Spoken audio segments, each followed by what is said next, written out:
Welcome to the UK's first metal detection podcast. It's All Metal Mode UK with your host from across the pond, Mr. Michael Hare.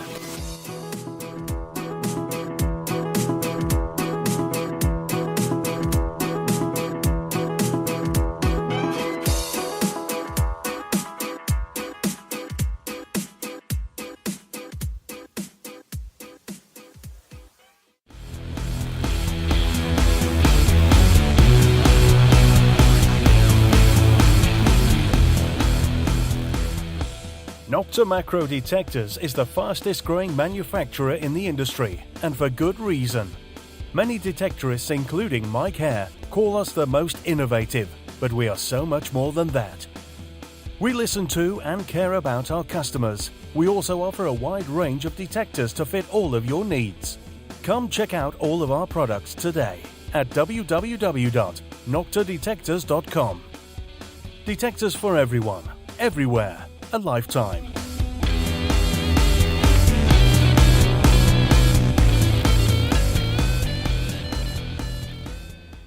Hello everybody, this is Mike Hare and you're listening to the All Metal Mode UK podcast with my special, very good co-host, Mr. Dave Sattler. I got to tell you, before the show, me and Julian both were having a competition to see who could cough the most. I ran and got me some tea with honey in it, and hopefully that'll keep us from coughing our heads off tonight. I'm going to apologize in advance for myself because I don't have real high hopes. But how you doing, Dave? I'm all right, even though I'm currently a special person as well now. Yeah, you are. You're very special. You're very special to me, sir. Oh, thank you. And I'm sure your voice, I'll apologise before we start the show for probably making comments that I shouldn't, which I generally do anyway, and don't apologise. No, you don't make... You do awesome. What do you mean? Just joking. I am... Other than halfway through the show when you go in your little rant because you got a good cramp going on. Oh, there's also food talk as well. We've turned it into a bit of a food conversation, especially last week with the Black ADA lads. Yeah, we did. That is too funny. Yes, we did. Now, I did say before the show when we were talking off air, I wasn't going to give any parish notices, but Luke has asked me to give mention to two, and I think both of these are very high on the agenda for supporting. The first one, Lucy Andrew, who's a member of the UK Dirt Fishing Facebook page and group, will be shaving her head for breast cancer next Thursday. Lucy is raising money for Becky Phillips, who was diagnosed with cancer.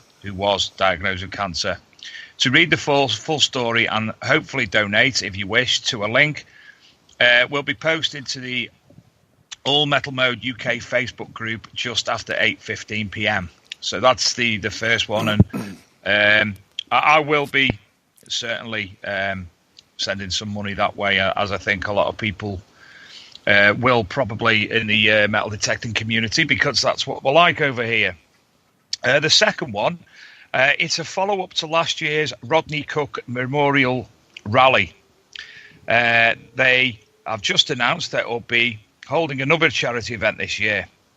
The event will be held near the Roman city of Bath, with over 500 acres of arable land to detect, and the date will be Friday the 6th till the 8th of September. They will soon be posting full booking details for everyone who attended last year. Who have asked this year will not be disappointed. They're raising money again for the cancer care aimed at children's leukemia. Last year they raised a massive £28,000, and they want to beat that this year. Booking details will follow soon, which we will keep you abreast of, obviously online, on this podcast and on the Archaeology and Metal Detecting magazine. So two very, very good charity events there that I think we should offer our support to, Mike. Absolutely. I couldn't agree more. Any way we can help, let's do it. Absolutely. Before, oh goodness, before we get started, before we bring our guest on tonight, I want to tell a quick story. And excuse me. So, as many of you been around since the beginning, but if you haven't been, let me tell a quick story. Our first show was Mr. Andy Sampson. He did wasn't Andy our first? I mean, I know Andy was our first show that wasn't Detectival, but I think he even came before Detectival, didn't he? No. I think he was the first. No, Detectival. Yes, you're right. Detectival was more or less the pilot, and the Andy Sampson show was the first of the All Metal Mode UK podcasts. Yes. Okay, so absolutely, you're right. I apologize. So what had happened? Luke and Dave were at Detectival, and they said, "Hey, mate, would you like to do an episode from Detectival? We'll talk to you for a little bit and stuff." And I thought, yeah, that is great. So with the time difference, it ended up being, I got up at, I rolled out of bed at 5:30 in the morning. I got my stuff set up. I don't even believe I had a cup of coffee or anything yet. And it's 6:00 my time when we start. Well, one of the things these two didn't tell me is they were going to pass me around to all these people. And, although it was awesome, a heads up would have been nice. I think they were messing with me a little bit, but I had a blast. Well, a lot of people, although I'm a Yankee, I was aware of a lot of the people. I knew the names, or I'd heard of them at least. And suddenly I'm getting passed to Julian Evan-Hart. And please don't judge me. I apologize. I hadn't heard his name up till then. But everything he said, I was just tuned in and listening. Great storyteller. And one particular story, which we will talk about later, just was amazing for me. It really hit spot on the kind of things that I want to hear and talk about and stuff. And so although we've had, at Detectival, I talked to some great people and stuff. Everybody was amazing. Since the beginning, Julian is who I've wanted on since day one. Let's get him on. I want to hear his stories and stuff. So tonight is a very special night for myself personally. Something I've been looking forward to for 6 months now. And so with that, how you doing, Mr. Julian? Very well. I'd just like to say good evening to you guys and to everyone listening at the podcast. I'll try and live up to that massive introduction, sitting here with a head the size of a planet. Julian, mine was even better. But I was also going to say, please don't think I'm a sycophant, because I'm the world's worst sycophant. Oh, brilliant. So, no, I apologize. Here we go. Oh boy, my throat, guys. I apologize. So, Julian, you've been at this a long time. When did you get started in the hobby? The year would have been round about 1974. I think I saw somebody out in the fields waving one of these sort of electrical stick things. I had no idea. And I thought, and being a nosy village kid, I walked over to him, and I don't think he wanted, because all my mates came with me, I don't think he wanted any attention. He just wanted a bit of peace and quiet. But it was that gentleman, and if he's still alive, I would really like to thank him, because he took 15 or so minutes to explain all about it, and then he reached into his pocket. And if my childhood memory, I mean, this is nearly sort of 50 years ago, serves me right, he had a good palmful on this ancient English meadow of gold guineas and half guineas. That's what sticks in my mind. Maybe they were shiny pennies, but I think not. But it's to that gentleman, who would probably be in his 90s now, but could still well be alive. So I would like to thank him profusely, because, sir, it was you who got me started nearly half a century ago now. And it was a good year, 1974, because I was born. So I can tell you how long that was, no problem. Makes me feel old. You've been around a lot then. You've been to all over the UK, no doubt, participating in rallies privately, etc., etc. Do you still have the same buzz today as you had back in 1974? It's worse today than it ever was back in the 70s. I think in the 70s, I really didn't realise the great life that this hobby would offer me, and also the enjoyment, the many numerous good friends and colleagues I've met. I had no idea it would blossom into something this big. As a child in those days, it was much the same as cap guns and dinky toys, in my opinion. It's a short-lived hobby, but no, here we are, I'll say nearly half a century later, and I'm still doing it, going out in the fields, all weathers, doesn't matter. It's like, if I could say, it's like a hobby addiction, but it's absolutely fantastic. It certainly is. I couldn't agree with you more.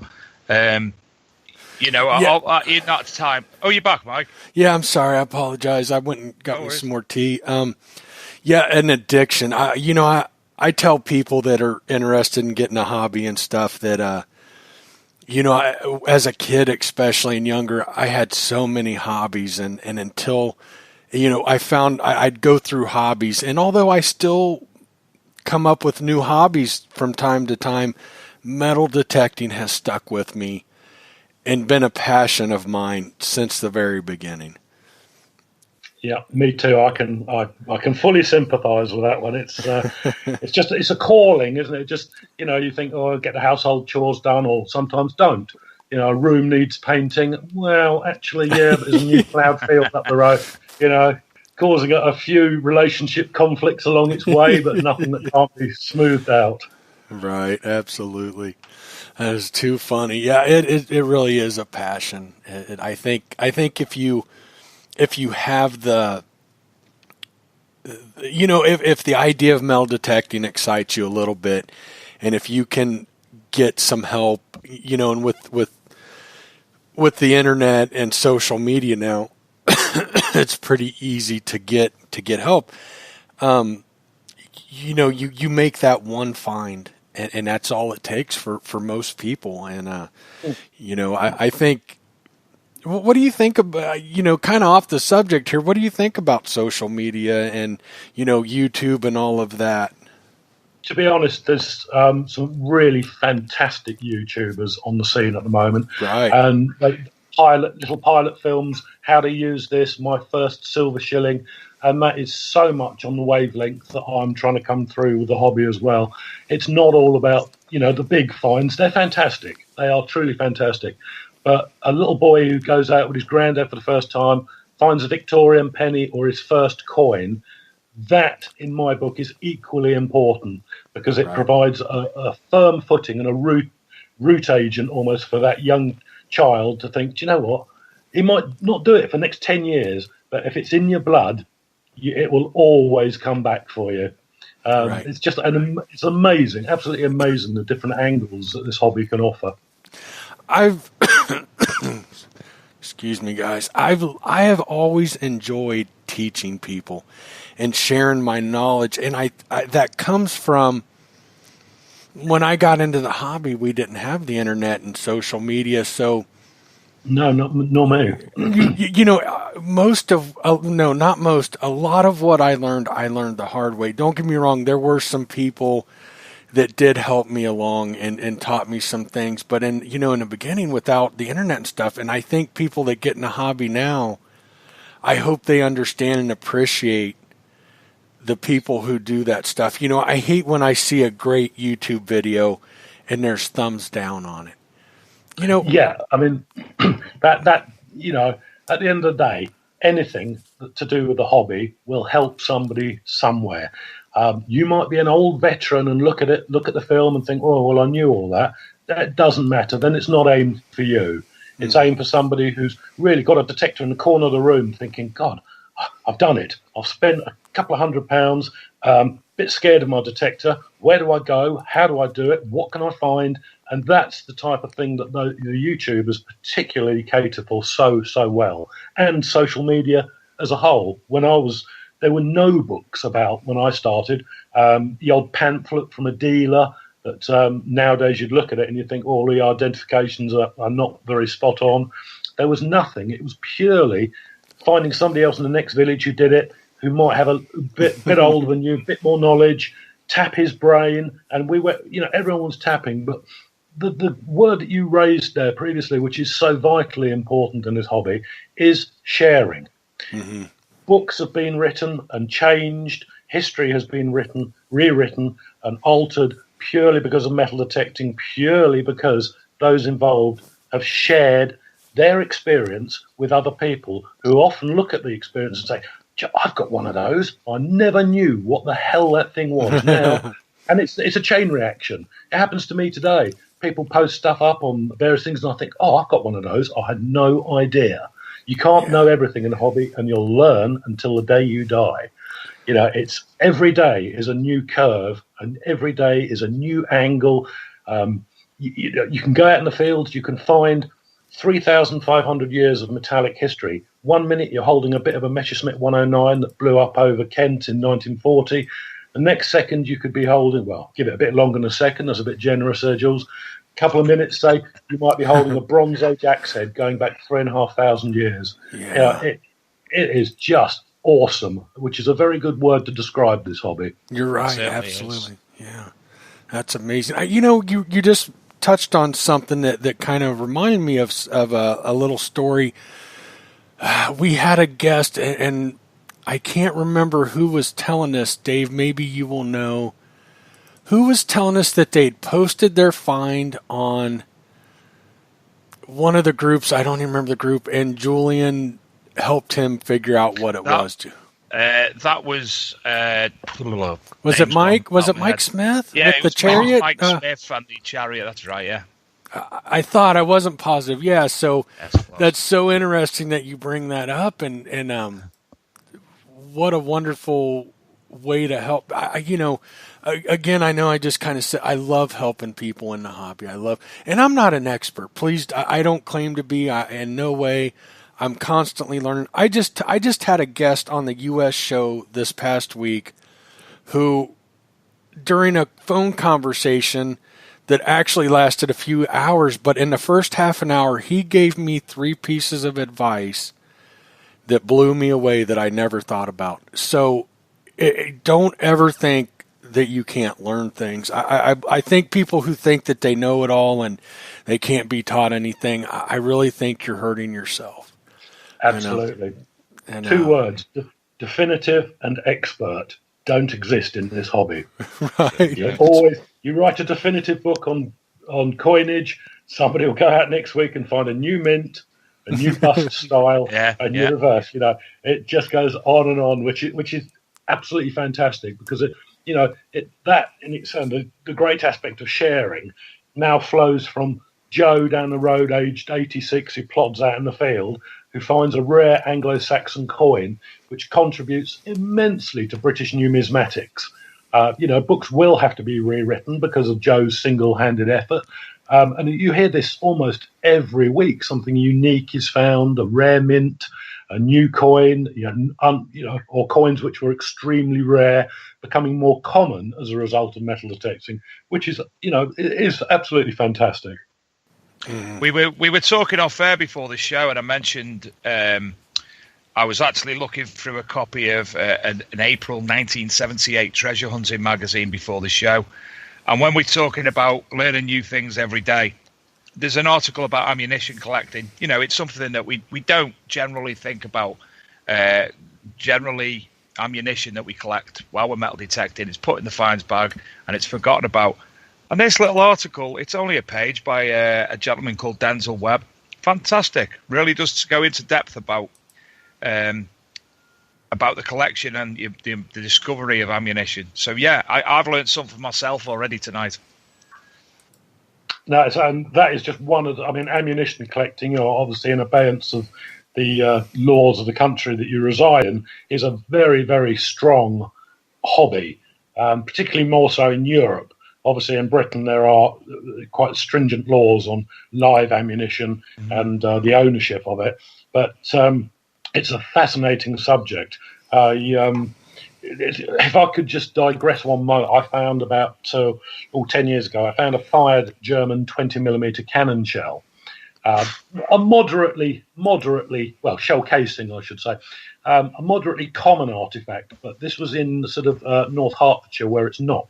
There were only about 8 or 9 raids on airfields by the Luftwaffe unit called NJG-2, who flew night fighter Junkers 88s. And from the position of this shell, I had all the flight plans and documents relating to each of these guys. I could get down to within 2 German pilots who had fired that specific round. But I put it actually, going back onto our subject of social media, I posted it onto social media, and there's a very good website whose name I cannot recollect at the moment. That's an age thing, I apologise, in Germany, and they documented all the head stamps of all the shells.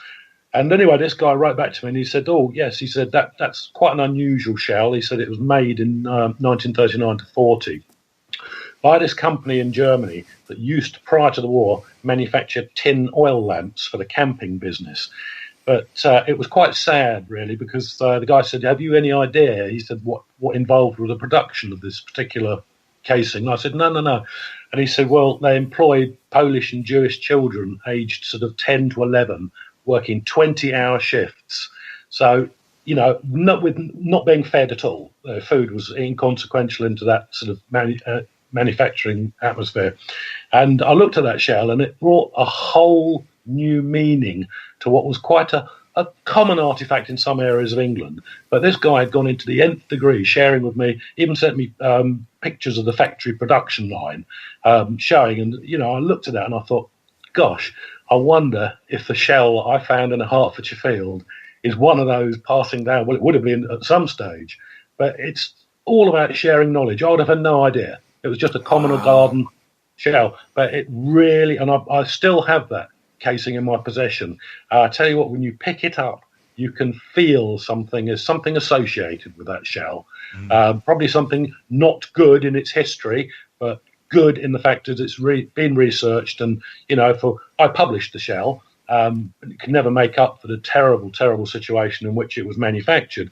But at the end of the day, it's a form of historical recognition, be it nice, be it nasty, be it good, that we can't avoid with historical artifacts. Must never try to sort of alter history or make it sweeter than it actually was, because each artifact is an individual thing in its own right and deserves to have the truth adhered to it, no matter how unpalatable it may seem. A fantastic find for me, and one of many, to be honest. I can imagine. If you're talking 45 years of metal detecting, I bet you've got some fantastic things. You gave me chills. Yeah. Gave me chills with that story. Yeah, it did me when I first read it. But it just puts into context. It's a most people might even throw that in the hedge or take it home and scrap it. But it's even the tiniest scrap put into context.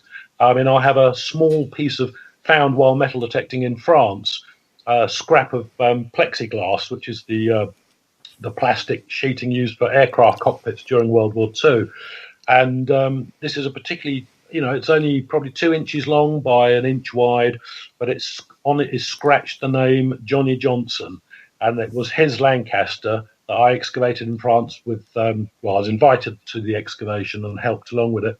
And this was the one that dropped the bomb on the Zorpa Dam. And this particular fragment of plastic is part of the plexi dome at the front that Johnny looked through when he gave the order to release the bomb on the Zorpa Dam. A tiny piece of plastic. Wow. And that's probably a good point to show, to cover the story that you mentioned initially about the fired 303 bullet that I recovered on a Zeppelin crash site in Suffolk. Mm-hmm. That was the Zeppelin L-48 shot down in June 1917. It got stuck. The engines failed, and the Zeppelin found itself over Britain in daylight. Fast, in June, the night wasn't particularly strong anyway, and it was attacked by loads of flimsy little biplanes and things like this. And eventually it caught fire. I mean, this thing was huge. It was 625 feet long. A massive thing, crew of around 20 on it. And it burnt. They had to make a decision to jump or stay on board because there were no parachutes. And, in amongst the wreckage when we excavated it, there wasn't a lot left after nearly 100 years, as you can imagine. And I found a small scrap of Zeppelin frame with a British bullet lodged into it. Now that is a souvenir of all archaeological dreams. It sums up that night in June 100 years ago, and absolutely. It's a fired British 303 bullet. Most detectorists will probably agree with me. Out of context, they can be a bit of a bane. But when you think about it, every single casing and bullet you fire has a story to tell. I found that one in absolute context. It's indisputable, and to me, it is one of the finest artifacts that I've ever had the privilege to recover, because it just, it acts as a perfect modern day signpost that can take you back 100 years. So having most of our finds, to be fair, they're like a time machine. So far science has failed us in the development of a time machine. But hey ho, gentlemen, I present to you the metal detector, because that is a time machine. That is brilliant, and I agree, and I think if we have any listeners tonight who maybe they're not a detectorist yet and thinking about it, when you hold something like that in your hand, you'll know right away whether this hobby's for you or not, because if you find something like that, or if you can fathom in your mind what it would be like to hold that piece of Zeppelin with the bullet on it, the bullet lodged in it, I'm telling you, it's even much greater when it actually happens. And it is truly a feeling that I don't think you can describe.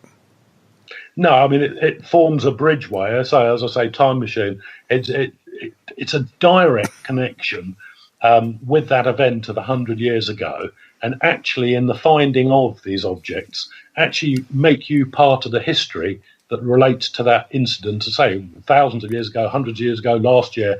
But I'm one of those, I believe, quite strongly that now I have a connection back to that event. And because I found that thing with the help of other people, of course, but I found it. So almost certainly, I'm part of the history of that event, albeit 100 years in the future. So you have a connection with everyone that took part, and bless them all. The German crew, there were 3 survivors. They were only the 3 only survivors that ever came down in a burning Zeppelin. And those 3 gentlemen lived up until the very early 70s.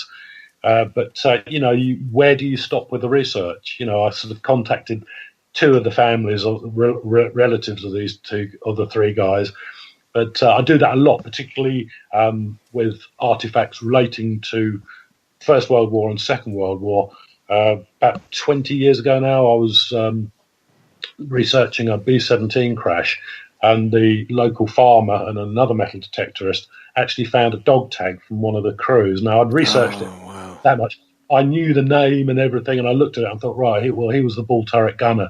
So they're embarked with very flimsy internet in those days and research purposes. I got the electoral roll of the tag. It had the town on the dog tag, his blood type, his religion. And I managed in those days, the internet just wasn't good enough. I got some addresses. I had loads of people helping me research. So I wrote 20 letters, sent them all out to various people. I still to this day think, wonder what they felt like when they got this letter through. Some of them probably thought, nutter from England, binned it. I waited for 6 weeks, and a letter came back with an American stamp on it. And I thought, I didn't relate it. And, to begin with, the first 2 letters began with F and H, and I can't repeat those on air, which was unusual for an American gentleman from my experience. He said, that dog tag belongs to my younger brother, Lester. And he said, all we've got of Lester is a page out of his diary and a sock. He said, and that's all we've got. He said, and I can't believe. He said, and then he gave me all the family history. And he said, the telegram they got just said, blah, blah, blah, killed in European theatre of war. He said, and you tell me that you live in Stevenage, Hertfordshire. He said, geez, he said, my son worked in Stevenage for 5 years without knowing that his grandfather or great-grandfather had crashed a B-17 bomber just literally half a mile away from his office. Wow. He said So I sent that back to them, the family, and must have been 6 months later, I had a massive UPS lorry turn up outside the house, and there was a huge drum, and I thought, this is a misdelivery. This is definitely a misdelivery. And when the guy said, "Are you Julian Evan-Hart?" And I said, "Yep." He said, "I have this for you all the way from America." And I thought, what on earth is this? But Lester, the young guy who died, his family still live in the town today, and it's famous for pretzel manufacture. And bless them, they sent me 50 kilos of pretzels. And, I'll still eating them about 4 years later. But I kept the drum. Always kept the drum because it's part of the history of those young lads who died on that B-17. And Wow. Hull House is full of these knickknacks and propeller blades and engine banks and everything that I've collected over the years. But which probably explains to some degree why I have been married 3 times. But we won't go into that one too deeply, gentlemen. You need to find you a lady who's into detecting. That's what you got to do. Yeah, well, I've actually done that in the last 12 months or so. So that's going tickety-boos. That's really good. Good for That's you. really good. I got a quick story for you that I think you'll appreciate, and I'm a little bit embarrassed to tell it. I'm from the Dayton, Ohio area, and it's a big manufacturing, machining, mostly machining, and it was like the hub of the world at one point for machining. And what I often find, they call them tool tags. So let's say you work at this big machine shop and you need a tool to do a job. You take your tool tag, you hand it in, and they give you a tool. And then to get, do you bring it back? They give you your tool tag so you can check out other tools. And so I found one of these years ago, and honestly, I don't even recall where I found it. But I found many of them, but I do remember this one and glancing at it. And this past year, my stepson was here, and I was showing him, he's kind of interested in history and got him into metal detecting and everything. And I was showing him I had a bucket of just stuff, kind of the odds and ends stuff. And I was going through it and showing him, and I pulled out that tool tag, and I just glanced at it a little bit more. And here it wasn't a tool tag, it was a World War I dog tag, and it looked amazing. Very similar to some. So I've tried to track somebody down in that family, and I haven't had luck yet. But by no means have I given up. But it really kind of embarrassed me that I hadn't looked at that closer. You will. You'll find there's a time, and you'll just look at it, and you'll think, I'll give that a bit more research. I'm going to tell you a story now, which is a fantastic event based on very similar background to that. There's a farmer who lives local to us in Essex called Andrew, who's passionately interested in Second World War. In fact, he has a farm right next to an airfield, and he's a detectorist as well. Perfect combination of farmer here. A lovely gentleman. And he phoned me up about 3 months ago with a story for the magazine, and it was just stunning. He, a couple of years ago, had found a graduation ring out in one of the fields, an American one, with a school's name on it and everything. And he did a bit of research, contacted the school. Unfortunately, they were just about to close down, and the archivist really, thank you, but no thank you. So anyway, he had this ring on the side. He kept looking at it. About 2 years later, he thought, you know what? I'm going to find out who that belongs to. So he went on the internet, social media again, and found a website from a local historian who lives in that town in America, who happens to be a police desk sergeant, and got in contact and said, look, I've got this ring. He said, and it's got initials scratched on the inside. He said, with a year. And he said, could you give me a list of students who graduated from that particular secondary school in 1939 or 40? I can't quite remember the year. And, the guy did. And that, and the initials on this ring matched perfectly one of the names of the graduates. So anyway, he thought, this is going well. I've got the school now, obviously, because of the ring. Researched it. 2 days later, I believe the desk sergeant phoned back and said, do you know what? He said, I was so impressed with your research story. He said, I've gone through during work, hope I don't get that desk sergeant in trouble. And I found somebody in our town with the same name. Anyway, so he did some research, and he said, I'm going to drive round to this guy and see if there's any connection. There was a big connection. It was the guy's son.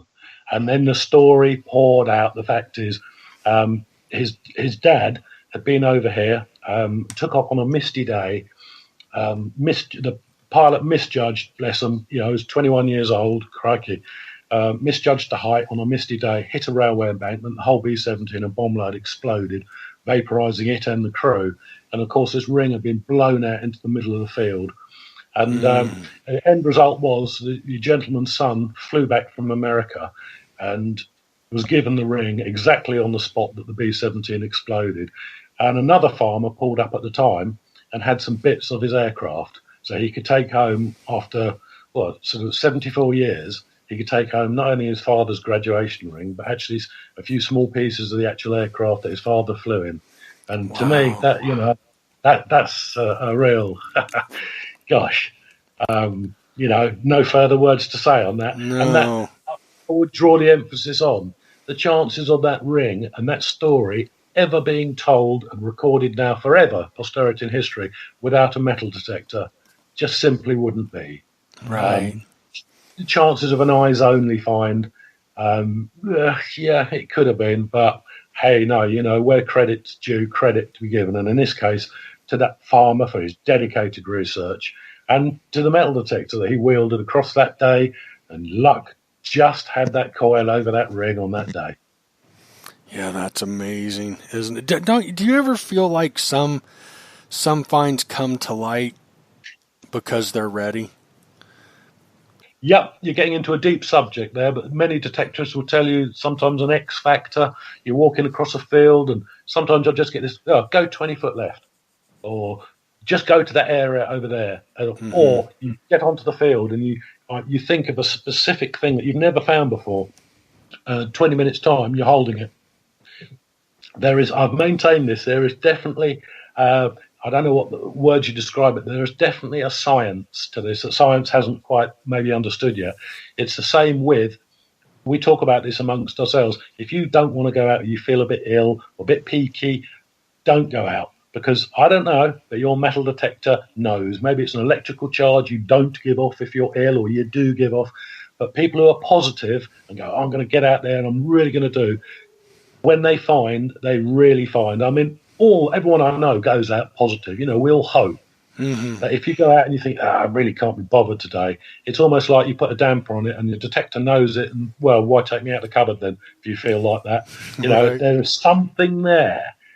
We talk about it, we laugh about it, we joke about it, but at the end of the day, there's too much evidence to suggest, and it's great, whatever it is, long may it exist in the minds of detectorists. And, if you go across that field and you think, that strange dark patch over there, I worked that yesterday, but it's calling me back. And that leads me on to something else I must tell you about, gentlemen.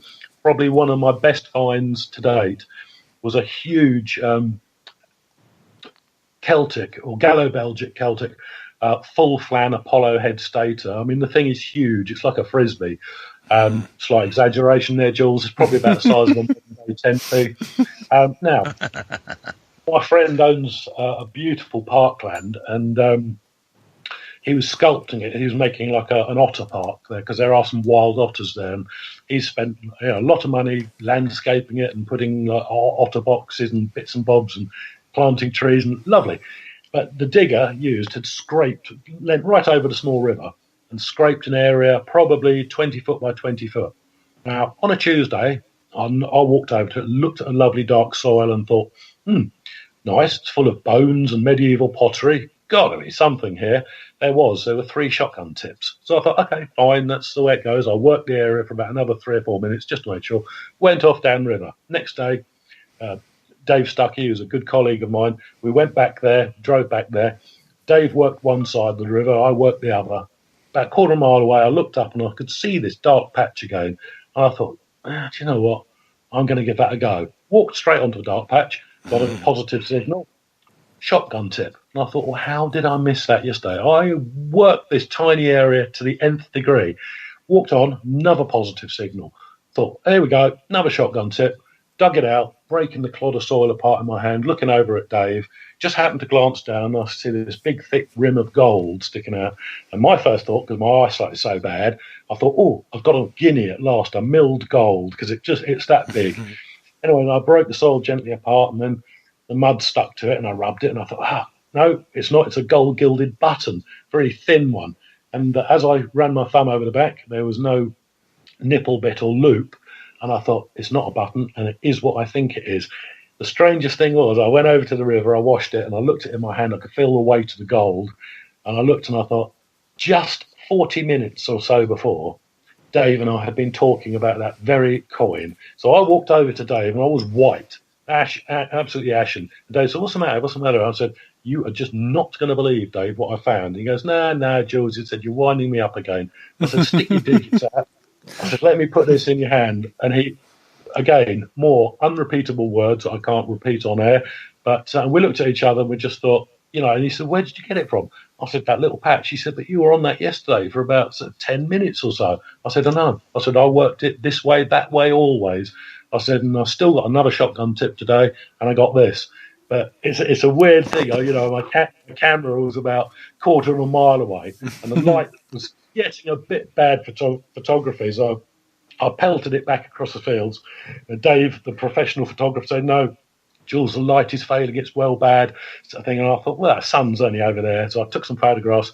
True to Dave's expert knowledge, they were pretty poor quality. But I just wanted something, actually, at the time, to capture the ridiculous smile on my face, which, almost split my head in half. But, such tales of this are what books are made of, what grandchildren are told. And it's just absolutely fantastic. As you can tell, guys, I'm really addicted to this hobby. Right. Now, you kind of brought up an interesting subject. And I think there's more to it than what we know. I'm not saying it's this or that, but do you think that there's things like, of course we all know that moisture content in the ground can change the conductivity and stuff, but I have a friend that recently brought something up, and I kind of chuckled, and he quickly took that chuckle away. He said, I think a lot of things can affect signals, and he said even the moon. And I kind of chuckled. He said, well, think about it, Mike. He said, look what it does to the oceans. Look at how it lowers and raises the tides. And I thought, well, here I just chuckled at him, and he might be onto something. But do you think that there's things like, and what brings that up is you said you just hunted it the day before. You go back, and how did I miss this signal? I think we've all done that. Any of us that have been detecting a while, it's like, I know I walked over this just the other day or last month. And, do you think that there's things like that affect it? Yeah, detecting so we don't know. Yeah, so many variables. Moisture, is a great player in our hobby. But now and then, I had an experience last year which throws a total anomaly on that. In the hot weather that we experienced last year, I was doing some grass pasture in between two 17th century manors. And we'd been working it for a couple of weeks, had some really nice finds. Fortunately, a lot of the Georgian farm workers had collected Roman coins and lost those in this little patch as well as their own currency. But I went there on this day, and it really was, you shouldn't have been out in the sun for more than 20 minutes. So fortunately, a big oak tree there sheltering. But I got the deepest signals. Now, the grass was just dry brown. Once I dug a clod out and got through the initial topsoil sort of layer, I could dig with my hands. It was like sand. But I was getting pennies, Victorian pennies at 16 inches, maybe even 17 inches, and it was dry as a bone. I got massive signals, really clear and beautiful signals, and they were tiny little watch winders about 10 inches down. Absolutely amazing. And I went over to my mate and I said, are you having the same luck? He said, yeah. He said, this doesn't make sense. He said, this is so dry. He said, you pick it up and you can pour the dusty soil, it'll blow away in the wind. And yet I have never experienced such incredible sensitivity or depth. I got to tell you, one of those things. I got to tell you something funny about that. I've got a similar story. And I believe, in my case, it was the Minelab CTX. I don't know what it is about that detector, but it's kind of opposite in my experience with ground conditions. I'm not kidding you. The deepest stuff I've ever found with a CTX, it was so dry you couldn't dig. You had to chip away at the dirt. And so I believe that can be. I don't know why. But my deepest finds with the CTX have always been in the driest of ground. That detector, it just seems to really I don't know why. Is it a fluke or is it a fluke or is it the CTX? I'm not sure. What do you use, if it's okay to ask? You've just made me feel really quite strange there because it was a CTX. Okay. I've got quite a collection, a number of different metal detectors and different manufacturer metal detectors, but that was the experience I shared with the CTX with a 17-inch coil on it. My friend was using the same, and we've never had that experience before that or after. I mean, partly because we haven't had the hot weather here in the UK. Okay. I'd be very interested to see if that reoccurs if we get a hot summer. Yeah, that's funny. I thought somebody had mentioned that you used Minelab, but I wasn't even positive about that. Next, I'm telling you, when the ground is dry as a bone, get out with your CTX. I don't know what it is, because any other detector I've ever used, I want the ground moist. The moister, the better. I mean, there is a kind of a cutoff at too wet. I think there can be. Oh, absolutely. Yeah, absolutely. But the CTX, the CTX will excel in dry ground, and I don't know why that is. It would be interesting to hear of other users of that particular model, and indeed any other manufacturing model who found similar things that, moisture, is pretty cool to a certain degree. Oversaturated ground, a lot of models will give what I call signal bounce. You can even pinpoint and think, right, she's down there. You dig your hole, and it's 6 inches to the left. It's almost like a type of bounce. The ground is so saturated. But I'd be very interested to hear, personal experiences on dry ground and super performance. Because I'm sure. Yeah. To be fair, Julian, there's a fantastic article in that. Do you know what? Yeah, you've already got me thinking. I'm already sitting here with pen to paper, just scribbling a few notes. I'll tell you something funny in my personal experience with the Minelabs and the FBS detectors in general, whether it's an Explorer, an E-Track, or CTX. I like them the least in really moist ground. People talk about, people who use a lot of the other manufacturers, they like it really wet. And some of my detectors, I agree. But when it comes to the Minelabs, I feel like that almost hurts them. I will dig more iron. I'll get better iron signals. I will get more falsing when it's wet. And I've always felt like when it's dry with those, I get my best depth, which is, I shouldn't say that. The CTX, I always got more depth when it was dry. The E-Track, it would kind of fall off. And, we're talking the same technology. Why is that? I don't know.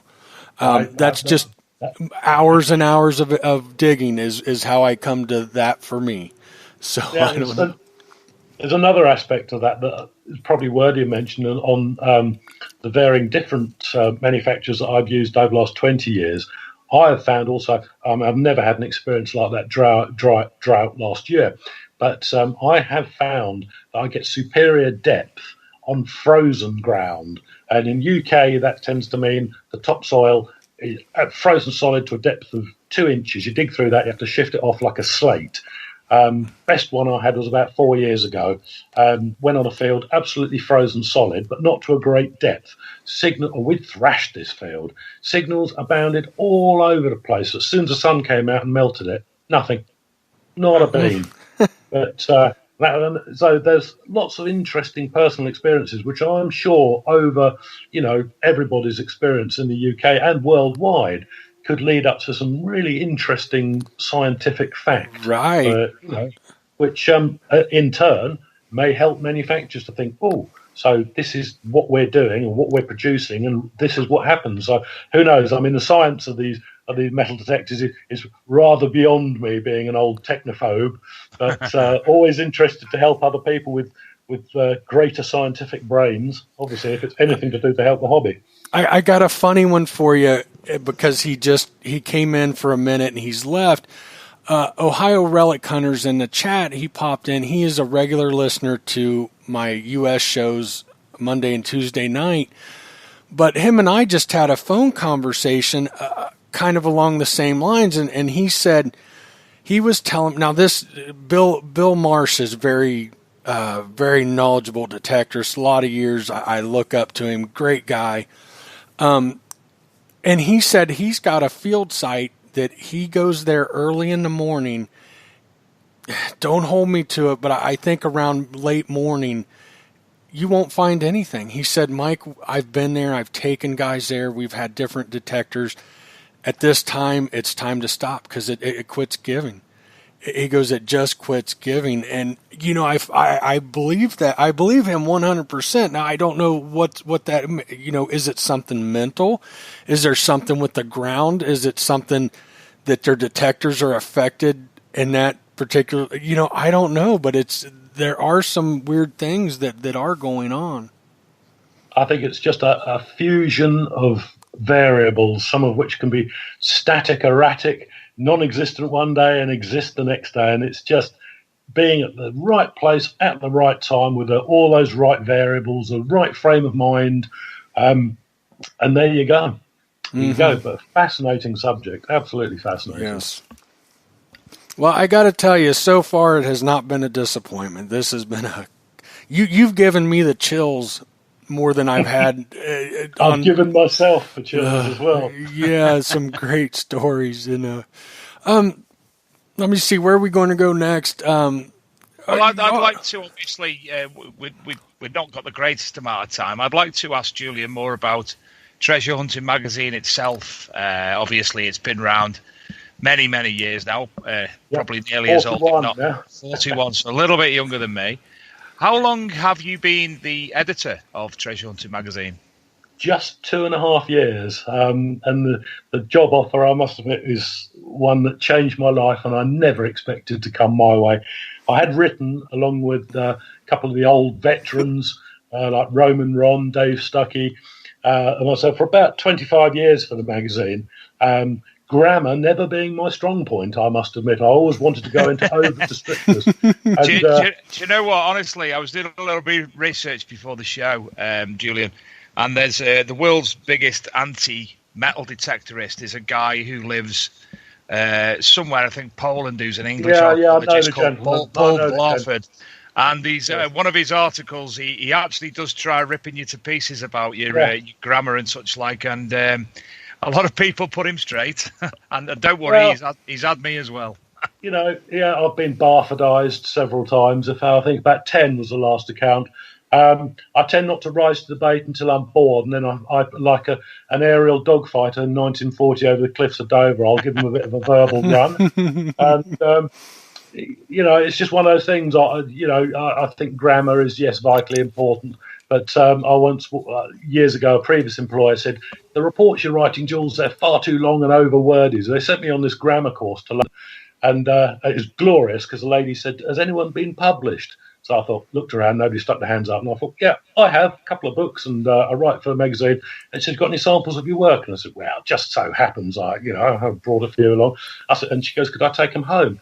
And she came back next morning and she goes, I can't actually see anything wrong with your grammar. She said, a little bit wordy now and then, but she said, that's never bad. And she said, last night, she goes, I know nothing about Second World War airfields or Lancaster bombers. She said, but she said, I could smell the oil under the engines when the ground crew came. She said, if you can do that, she said, just tell your employer that they've just spent £1,000 on a wasted course. And I sort of love it. Going back to my employer charged with that one was fantastic. But, the books that you mentioned there, they're the ones that are the Worn Torn Sky series. Yeah, I've done. I've contributed chapters to quite a few others, about 17 in total. I've got one novel published, two novels waiting to be published, and a children's book about metal detecting, which I'm looking for a publisher for that, about a child who finds a Roman coin which can cause time travel, so he can put all his father's finds into relation and actually see them being lost, and even influence where his father goes detecting, because the little boy knows where the finds are. But again, that's another story for another day. Fantastic. Yeah. Sorry. Anyway, continue. Yeah, thank you. I just love writing, and as part of the epithet, Treasure Hunting Magazine is all of us on the team think, it's the greatest thing in the world to share your experiences. Yes, it helps the magazine. It brings out new authors. I'm always looking for new authors. In fact, in the last year, I believe published authors through writing for us, we found 21 new authors, of which 20 are regular writers now. And I haven't written anything, Jules, since I left school, is a common thing I hear. But, to have been partly responsible for developing these new guys and their writings for the magazine, wow, that's one of the greatest honours. And I'll get phone calls from people, and obviously I can't mention any names, but people who have had issues in their life, and they're saying, for writing for the magazine and metal detecting, it's really made me positive and get out there. And, people say, "Oh, thank you, Jules." I say, "No way. You're not putting that one on my front doorstep, mate. You were there. I've just encouraged you, and that's all I've done. At the end of the day, the skill is all yours." But it's a great privilege to be involved with any aspect of that. And it's a lovely magazine to work for. Great bosses to work for, I must say. Real happy atmosphere. It's one of those jobs. I've had one or two jobs before.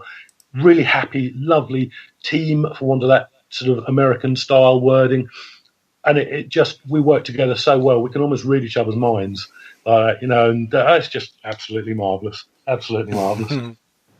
Well, I've certainly got a lot of old copies, but it probably I have an affinity, as I've mentioned before, with C-Scope, because my dad had the C-Scope machine. I've got the same affinity with Treasure Hunting Magazine because he had the Treasure Hunting magazines back in the 70s. So, brilliant. Yeah, I've always that's always the one I've gone for. And obviously, Mike's got one because I made you sign it for him at Detectable. Yes, I do. I remember. Yes, sir, I do. Mm-hmm. Oh, absolutely brilliant. May I just mention a couple of the events that I shall be going to this year? Please do. Please do. So, it's a delight to hear you mention Gary Cook's Rodney Cook Memorial Rally, because we're actually going down to that one, which is absolutely amazing, a fabulous course. And if we can help him push that to over 28,000, we'll make every effort to do so. We're also going to both the detectable events, the spring one and the later one. Hope to be going to some of Kimbo's brilliant Norfolk rallies, and also a thank you to Cheryl Dawes for inviting myself and Lisa on several of her digs. They are phenomenal. All groups in the UK, keep up the good work, guys. I've just got to mention a local one to me, the Braintree Metal Detecting Club, very, very new club, who always make me feel ever so welcome, as have all clubs that I've ever done talks to. Thank you, guys, to everyone over the UK. Scotty B, a new Facebook mate from North of the Tyne Detecting, we've just become sponsors for his Facebook page, and what a fine collection of people on that, I must say. I've had a look earlier on. And lastly, influential people who've given their all to the hobby. I would like, in the 70s, when things were really, really tough for us guys, the hobby was going to get banned outright. People like Frank Mellish, Greg Payne, the previous editor of Treasure Hunting Magazine, who were staunch, no, you're not banning this hobby, went on marches to London, to the Houses of Parliament to deliver manifestos. Johnny Condon from the early 70s. The names, I apologise profusely now for any group I've missed out. It'd be too many to mention. And people who've influenced me, thank you, guys, because it's you that have made me the editor of Treasure Hunting Magazine. Whoa, got a little bit emotional there. Right, he coughs, man. Right. that's it is a great debt. I owe to people taking time to share their knowledge with me, and I've just become a sort of sponge of it now. Some of it, I'm sure people will argue, is quite useless. Other is not relevant, or I tend to digress over onto tangents. So apologies for that. But where credit is due, it's got to be given, and I've got to say, there's a lot of people that have got me to where I am today. And it's a good place to be because, as I say, the magazine, for those of you who don't or haven't looked at a copy of the Treasure Hunter magazine before, please go down to your local WH Smiths and such like. You're not talking. It's like less than a couple of pints, and it's a fantastic read, and it's got a hell of a lot of information in it. And it takes, I know from what Luke and myself do at the Archaeology and Metal Detecting magazine, it takes a hell of a lot of time and effort, and obviously people putting their heart and soul into it. And the Treasure Hunter magazine, as a magazine, they surpass what we do by far. And it's kudos to yourself and obviously the rest of the team at Treasure Hunter magazine for doing everything that you do for British metal detecting. Absolutely. Well, yeah, the guys, almost sitting here with watery eyes now. That is that's one hell of a credit, And I've always said, if I can ever help you guys support your publication and your podcast, then lay it on the line. I'm your man.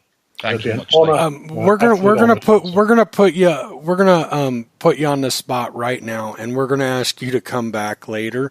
I know you're pressed for time tonight, but we would love to have you back on. It would be an absolute honour, gentlemen. Just if you give me a little bit of notice, just a little bit of a day or something like that, maybe. But I've thoroughly enjoyed tonight. It's brought back a lot of memories of old names and people that I've sat down and thought about things, and it does. Looking back over, best part of 50 years now. It does make you watery-eyed of colleagues who are no longer with us.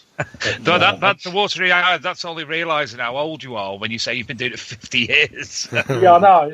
It's a bit. Yeah, certainly. I'll never. I just think, oh God, where's that time gone? But it's been wisely invested, gentlemen. And 50 years ago, would you have thought in any way, shape, or form you'd be where you are today? No. And as I would stress, the position I hold today with the magazine is due to a lot of people, and also that one man, who I've got to mention, Dan, who gave me that opportunity and just thought, well, he's been writing a long time. Let's see how he goes. I knew nothing about editing when I took that job on, and it was the help of the crew there who wrote out sheets for me on house style and everything, and it's amazing. I look on the treasure hunting team as just being part of the team, from all the way from the guy out in the field to the print press to the postman who puts it through your letterbox to the guy who sits down on a Sunday afternoon, or lady, I had to add that politically, on a sofa and just reads Treasure Hunting magazine. That is the team. It consists of vast numbers of people to get that magazine finished and through that letterbox, and everybody, again, a big thank you for everything that you've done for the magazine, and in the broadest aspect for the hobby as a whole.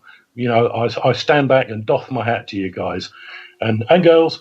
It's brilliant. What you achieve out in those fields it's history changing. Absolutely history changing.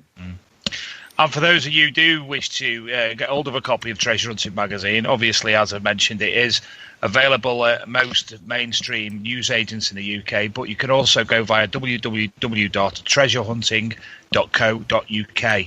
And obviously, there's also, in relation to Treasure Hunting magazine, is Greenlight Publishing. Am I right, Julian? Yep, Greenlight Publishing is I believe I'm right, I could be wrong, but it is the parent company and publishes 57 metal detecting related books, which again, so many of the people out in the fields have written those books. So absolutely fantastic. Absolutely fantastic. It's just a good strengthening factor. Those people they write a book, it's published, everyone can buy that book and share in the knowledge. So you don't have to have 50 years of experience now. Everybody all over the UK who's written a book or an article, it just consolidates it all, which helps the younger generation coming up to have all of that knowledge via social media at their disposal. I mean, that's something I never had. I could never have dreamed of. But no, absolutely. As I keep saying, an overused word, just fantastic. Absolutely fantastic. Real quick, I'd like to say a few things before we go. Number one, I know it's been touched on, the Rodney Cook Memorial Hunt rally. I guess you guys call them rallies. I apologize for that. We had we've had Gary Cook on the show. What a great person. I've personally heard stories about how much fun the hunt was and how great it was. Attend that. Maybe for some people that can't attend, if Gary's listening tonight, maybe we can do some kind of donate button. We will happily keep announcing it on the podcast for you. I'd love to see them raise more money, and they're raising it for a great cause. So that, and then please check out All Metal Mode Podcast UK on Facebook. Lucy Andrews is shaving her head for Becky, who was diagnosed with breast cancer. The story's up there. Read it. Please take a moment and at least check that out. Dave, I think we should shave our heads for it. Do it live. I bet we could raise some money. Well, I couldn't because my head's already shaven. Yeah. Well, we could fake it. You could put a wig on, and we could act like your wife acts like she's shaving your head. Or we could have me do a sponsored weight loss. That'd be the best for me. Yeah, I guess since you've already lost your hair. So, please check that out. And don't forget, every Thursdays, 8 p.m. GMT time, we are here and we are live. If you weren't in chat tonight, look for the chat bubble, whether you're on your phone or your laptop, whatever you are. And join us in chat. We love hearing from you. Although I will say tonight I wasn't watching chat because I was tuned into Julian. I didn't have time. I had to listen to his stories. So you can find us on iHeartRadio. You can find us on iTunes. You can go straight to Spreaker. You can download it to listen later. You can listen to it right off of Spreaker. The shows are available for a long time if you want to go back into our archives and listen to some of the older shows. We've had amazing guests, and obviously including Julian. Now, next week, can I give a brief mention to next week's guest? It's a very good friend of mine. His name's Mark Ollie, and he's an archaeologist. In fact, Mark was the archaeologist who allowed me the time to participate in his digs in North Wales and 2 in Cheshire. Mark's also well known for his appearances on The History Detective and Lost Treasures, which was an archaeology series on ITV in the UK. So we're going to get to speak to Mark about his archaeology, his life within the historical community, his books, Celtic Warrington and Other Mysteries, the Keys of Avalon. He was a consultant to the disappearing Ninth Legion. That was the Ninth Legion in the UK, the Roman Legion that apparently disappeared into nowhere, and much, much more. He's also does a lot of talks throughout the UK, and he also participates in Dark Age, Celtic and medieval costume reenactment, and also a major find in the UK of a gold bishop's ring some nearly 20 years ago was actually found on one of Mark's dig sites, where Mark was utilising metal detectives to survey the site. So Mark's also a big advocate of metal detecting within the archaeological community as well. So that's next week's guest, Mr. Mark Ollie. Another great show, and looking forward to that, Dave, for sure. Thank you all for tuning in, and Dave, thank you, sir. As always, you did a great job. Mr. Evan-Hart, looking forward to having you back again. It's been an absolute pleasure, gentlemen. It is. Thanks for coming on, Julian. It's very, very, very much appreciated. Thank you. Absolutely. Not at all. Been a real honour. Good night, guys. Good night, all. Good night.